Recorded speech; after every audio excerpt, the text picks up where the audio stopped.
स्वागत है आपका इनफाइनाइट नॉलेज में। आज हम करेंगे हरियाणा पंचायती राज अधिनियम 1994 का भाग 9, अध्याय 18। अध्याय 17 तक हम पहले कर चुके हैं।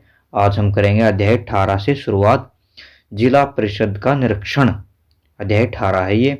सुपरविजन ऑफ जिला परिषद, यानी जिला परिषद की जांच, निरीक्षण। तो देखते हैं धारा 155। धारा 155 में क्या, निरीक्षण की शक्तियां, यानी धारा 155 के अंदर जिला परिषद के जो जांच की शक्तियां है, निरीक्षण की शक्तियां है। Power of inspection and supervision. धारा 156 में तकनीकी जांच व निरीक्षण, यानी टेक्निकल सुपरविजन एंड इंस्पेक्शन। सरकार या सरकार द्वारा नियुक्त अन्य अधिकारी परिषद के कार्यों तथा विकास योजनाओं का निरीक्षण या जांच कर सकते हैं। निरीक्षण के नोट्स मुख्य कार्यकारी अधिकारी को दिए जाएंगे कार्यवाही के लिए। यानी सिंपली समझे तो सरकार या सरकार द्वारा कोई भी नियुक्त अधिकारी जो जिला परिषद ने कार्य किए हैं या जो योजना उन्होंने लागू की है, उनकी जांच कर सकता है कि वह कार्य गवर्नमेंट के अकॉर्डिंग हो रहे या नहीं, योजनाएं अच्छे से लागू की गई हैं या नहीं। फिर वो जो रिपोर्ट आई है वो मुख्य कार्यकारी अधिकारी के सामने पेश की जाएगी ताकि कार्यवाही की जा सके। धारा 157, जिला परिषद के सही तरीके से काम न करने से संबंधित, यानी धारा 157 में क्या है, अगर जिला परिषद कोई कार्य अच्छे से नहीं कर रहा है तो उसके खिलाफ एक्शन लिया जा सकता है। धारा 157 के अनुसार डिफॉल्ट्स ऑफ जिला परिषद इन परफॉर्मेंस ऑफ इट्स ड्यूटीज, यानी डिफॉल्ट यानी कमी आना जिला परिषद के परफॉर्मेंस यानी कार्य में, अपने कर्तव्य में, जिला परिषद के कार्य करने में डिफॉल्ट आने से संबंधित, कमी आने से संबंधित है। धारा 157। धारा 158, जिला परिषद को भंग करना। धारा 158 में क्या प्रावधान है, जिला परिषद को भंग करना। जैसे पिछले में पढ़ा, हमें पंचायत समिति को भी भंग किया था, वैसे ही धारा 158 में क्या, जिला परिषद को भंग करना। डिसोल्यूशन ऑफ जिला परिषद, क्यों भंग करते हैं इसके एक दो कारण जान लेते हैं। यदि जिला परिषद लगातार अपनी शक्तियों का गलत प्रयोग करता है या अपने कर्तव्य का पालन अच्छे से नहीं करता, ठीक है, वही पंचायत समिति या पंचायत वाली बात है। अगर अपने कार्य शक्तियों का गलत प्रयोग करता है और अपने कर्तव्यों का पालन नहीं करता है तो गवर्नमेंट है जो जिला परिषद को भंग कर सकती है। जिला परिषद के भंग की तिथि से सब कार्यालय खाली कर देंगे, प्रदर्शन कर सकेंगे। वैसे ही ग्राम पंचायत समिति की तरह जिस तिथि से भाई ये लागू कर दिया कि जिला परिषद आज भंग किया गया है तो उसी समय कार्यालय है जो ऑफिस है वो खाली कर देंगे और फिर वो प्रदर्शन कर सकेंगे, वो उनकी फ्रीडम है। नेक्स्ट, जिला परिषद भंग हो जाता है तो इसका पुनर्गठन किया जाएगा, ठीक है, ये भी प्रावधान है इसमें। जिला परिषद की संपत्ति सरकार के अधीन रहेगी। जिला परिषद की जो संपत्ति है, जो फंड है, वो सब सरकार के अधीन रहेगा। धारा 159, जिला परिषद के किसी निर्णय को स्थगित करने से संबंधित, यानी जिला परिषद का कोई भी निर्णय है वो स्थगित कर सकते हैं। किन कारणों से, अगर वह कानूनी रूप से ठीक नहीं है, यदि शक्तियों का गलत प्रयोग हो और जो निर्णय लाया गया वो जनता के हितों के खिलाफ हो तो सरकार उसके निर्णय को रोक सकती है। Power to cancel of suspend resolution of Zila Parishad, कौन सी धारा, 159। धारा 160, प्रधान या उप प्रधान या किसी सदस्य को सस्पेंड करना या हटाना, वही किसी की सदस्य के खिलाफ है, हटाना हो या सस्पेंड करना। क्यों, यदि उसके खिलाफ कोई कानूनी मामला हो या उसके खिलाफ कोई आपराधिक जांच चल रही हो या वो अपराध में पाया गया हो। Suspension and removal of president, vice president and member, कौन सी धारा, 160। अब आ गए हम अध्याय 19 पर। ग्राम पंचायत पंचायत समिति जिला परिषद के चुनाव से संबंधित है ये अध्याय 19। Election of members of gram panchayat panchayat समिति एंड जिला परिषद एंड इलेक्शन डिस्प्यूट, इलेक्शन यानी चुनावी विवाद भी इसी के अंतर्गत है। धारा 161, ग्राम पंचायत पंचायत समिति जिला परिषद के चुनाव करवाने से संबंधित है। कौन सी धारा है? धारा 161। सिंपल सा क्वेश्चन आ सकता है, मतलब ग्राम पंचायत, पंचायत समिति, जिला परिषद, इन तीनों के चुनाव से संबंधित कौन सी धारा है? धारा 161। Election of gram panchayat, panchayat समिति एंड जिला परिषद। ठीक है। अध्याय 20, वो तो चुनाव से संबंधित हो गया, तो ये है चुनाव संबंधी नियम जो यानी रूल हैं उनके संबंधित है अध्याय 20। प्रोविजंस रिलेटिंग टू इलेक्शन, प्रावधान इलेक्शन आगे चुनाव के क्या क्या प्रावधान है देखते हैं। धारा 162 चुनाव क्षेत्र का विभाजन, इलेक्टोरल डिवीजन, यानी प्रत्येक जिला क्षेत्र को वार्डों में विभाजित किया जाएगा। वैसे ही जैसे बड़ा क्षेत्र है तो उसको वार्डों में विभाजित किया जाएगा ताकि चुनाव करवाने में आसानी हो। धारा 163 हर चुनाव क्षेत्र की एक मतदाता सूची होगी। जो चुनाव क्षेत्र है, जो वार्ड है, जो भी है, उस सबकी एक मतदाता सूची होगी। List of voters for every electoral division. ठीक है। मतदाता सूची कौन सी धारा में? धारा 163 में। धारा 164 मतदाता सूची तैयार करने से संबंधित। धारा 164 में क्या प्रावधान है कि मतदाता सूची तैयार की जाती है धारा 164 के अनुसार। धारा 165 मतदाता के योग्य कौन व्यक्ति होंगे, यानी जो मतदाता है उसकी योग्यता के लिए प्रावधान है धारा 165 में। धारा 166 मतदाता सूची से संबंधित।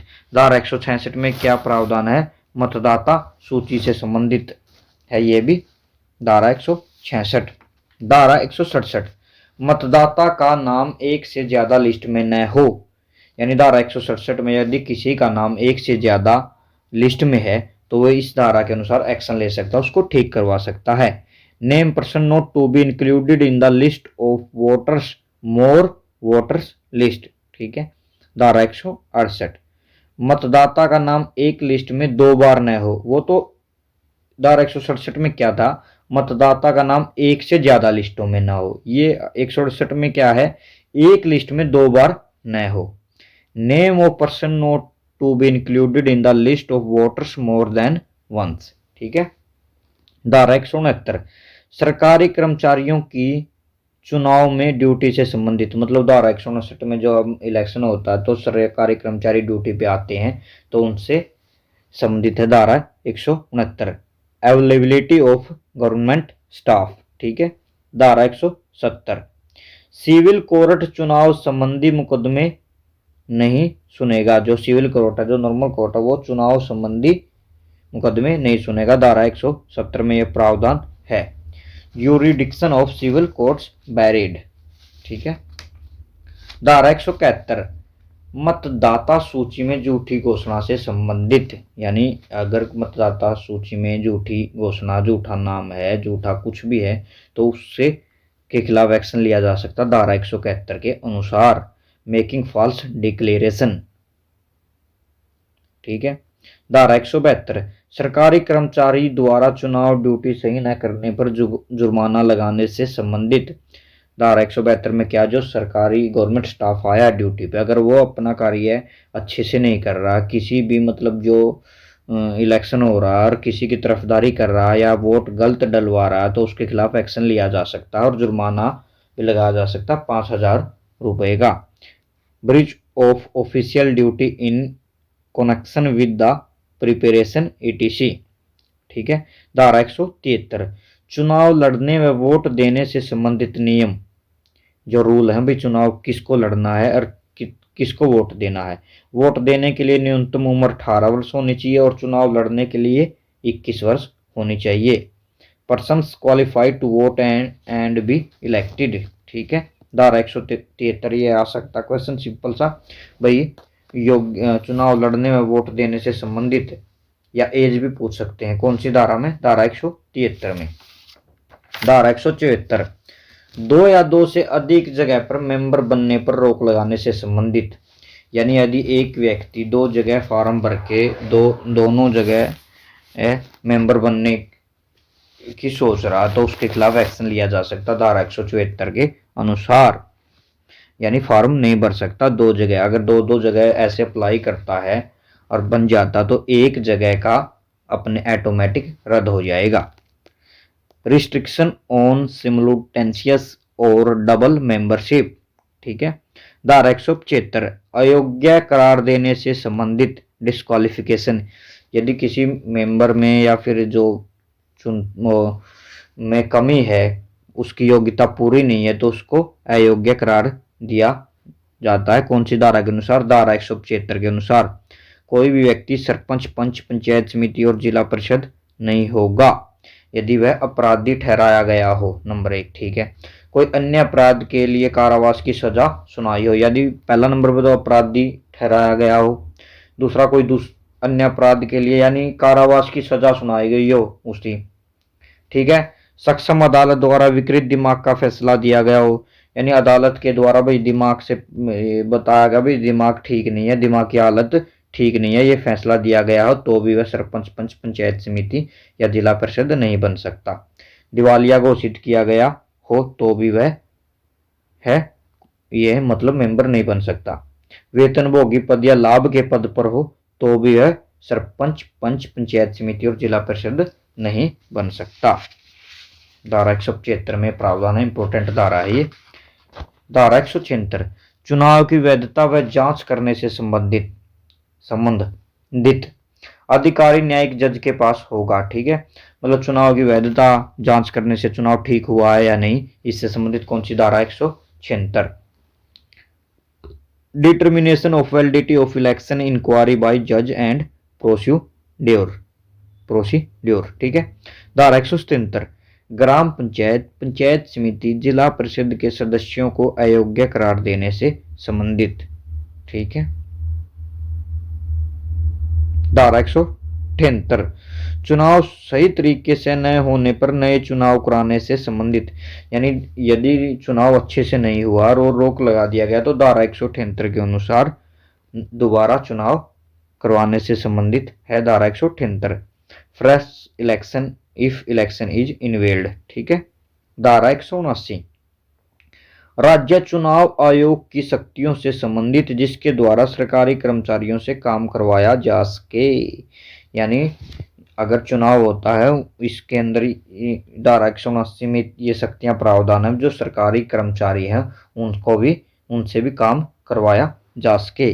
Power of the state election commission to require service of government staff for election, चुनाव आयोग के पास ये शक्तियां हैं इस धारा के अनुसार कि सरकारी कर्मचारी उनके हेल्प कर सके या फिर उन पे वो काम ले सके।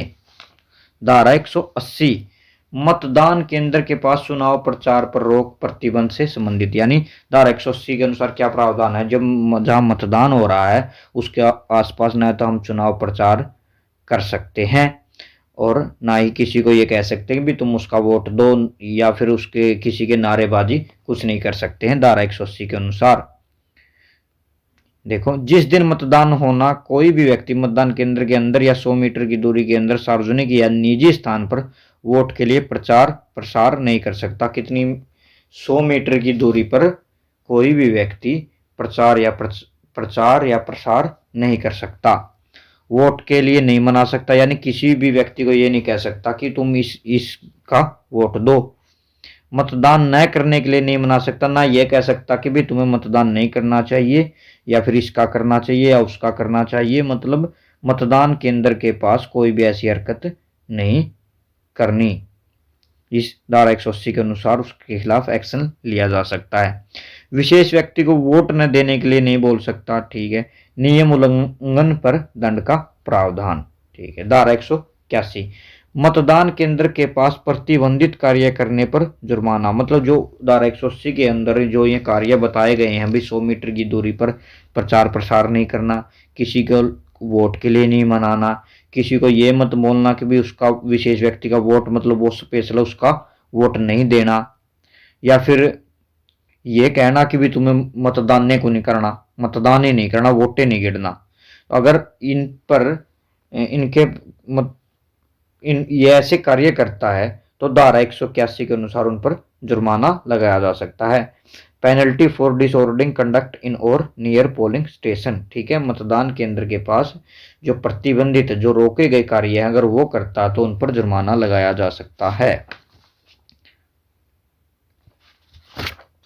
धारा 181 82 कितनी, धारा 183 वोटों की गोपनीयता से संबंधित, यानी अगर हम सभी को हक है किसी का भी वोट डालें और वो अपने वोट को गुप्त रख सकते हैं। धारा 184 किसी कर्मचारी अधिकारी द्वारा किसी भी उम्मीदवार के लिए कार्य नहीं किया जाएगा, यानी जो स्टाफ है, गवर्नमेंट स्टाफ लगाया गया है, वो कर्मचारी किसी विशेष व्यक्ति के लिए कार्य नहीं कर सकता जो उम्मीदवार है। ठीक है। धारा 185 चुनाव ड्यूटी में अनियमितता करने से संबंधित, यानी चुनाव ड्यूटी में अनियमितता करने से संबंधित है धारा 185। धारा 186 पुलिस स्टेशन के पास से बैलेट पेपर में छेड़छाड़ करना, यानी जो पुलिस स्टेशन के पास बैलेट पेपर है उसके से छेड़छाड़ करने पर भी धारा 186 के अनुसार एक्शन लिया जा सकता है।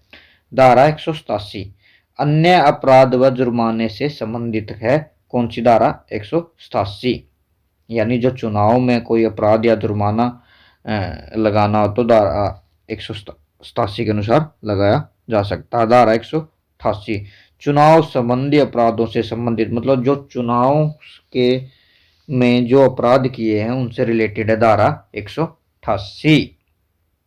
Thank you. कोई भी डाउट हो कमेंट में बताएं। धारा 182 पे डाउट हो उसको मैं नेक्स्ट में कवर करूंगा। कोई भी डाउट हो फिर भी कमेंट में बताएं। चैनल को लाइक, सब्सक्राइब एंड कमेंट करें।